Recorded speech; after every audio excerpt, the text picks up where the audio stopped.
Pernahkah kamu berpikir, bagaimana sebuah benda kecil seperti baterai bisa menyalakan perangkat elektronik, mulai dari remote TV, jam dinding, hingga smartphone?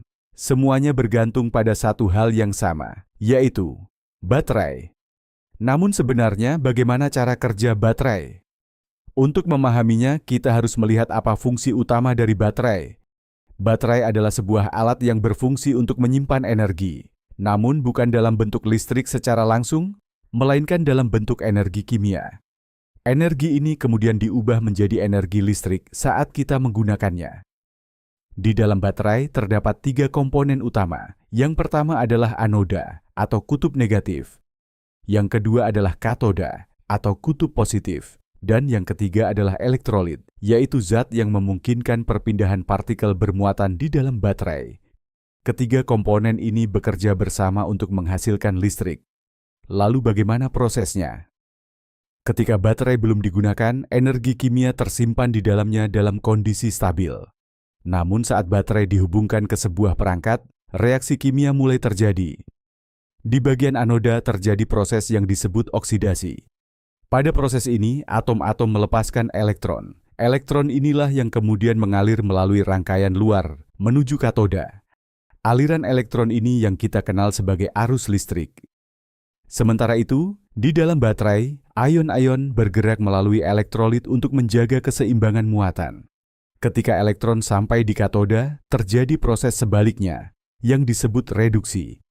Disinilah elektron diterima kembali, dan reaksi kimia pun berlanjut. Selama reaksi ini masih berlangsung, baterai akan terus menghasilkan listrik. Namun seiring waktu, bahan kimia di dalam baterai akan habis. Dan ketika reaksi kimia berhenti, baterai pun tidak bisa lagi menghasilkan listrik. Inilah yang kita kenal sebagai baterai habis. Menariknya, tidak semua baterai bekerja dengan cara yang sama. Ada baterai sekali pakai dan ada juga baterai isi ulang. Baterai isi ulang memiliki kemampuan untuk membalik reaksi kimia di dalamnya. Ketika kita mengisi ulang baterai, energi listrik dari luar digunakan untuk mengembalikan kondisi kimia seperti semula, sehingga baterai bisa digunakan kembali. Contoh baterai isi ulang yang paling umum saat ini adalah baterai lithium-ion. Jenis ini banyak digunakan pada smartphone, laptop, hingga kendaraan listrik. Selain cara kerja, proses pembuatan baterai juga sangat menarik. Pembuatan baterai dimulai dari pemilihan bahan. Untuk baterai modern, bahan utama yang sering digunakan antara lain lithium, kobalt, nikel, dan grafit. Bahan-bahan ini diproses dan dimurnikan terlebih dahulu. Setelah itu, bahan tersebut dibentuk menjadi lapisan tipis yang akan digunakan sebagai anoda dan katoda. Lapisan ini kemudian dilapisi dengan material aktif yang dapat menyimpan dan melepaskan ion. Selanjutnya, lapisan anoda dan katoda dipisahkan oleh separator, yaitu bahan tipis yang mencegah hubungan langsung antara kedua kutub, namun tetap memungkinkan ion untuk bergerak di dalamnya. Kemudian, seluruh komponen ini dirakit menjadi satu kesatuan, biasanya dalam bentuk silinder atau lembaran yang digulung. Setelah itu, baterai diisi dengan elektrolit, yaitu cairan atau gel yang memungkinkan pergerakan ion. Proses berikutnya adalah penyegelan baterai agar aman digunakan. Baterai harus benar-benar tertutup rapat untuk mencegah kebocoran atau reaksi yang tidak diinginkan. Setelah dirakit, baterai akan melalui proses pengujian.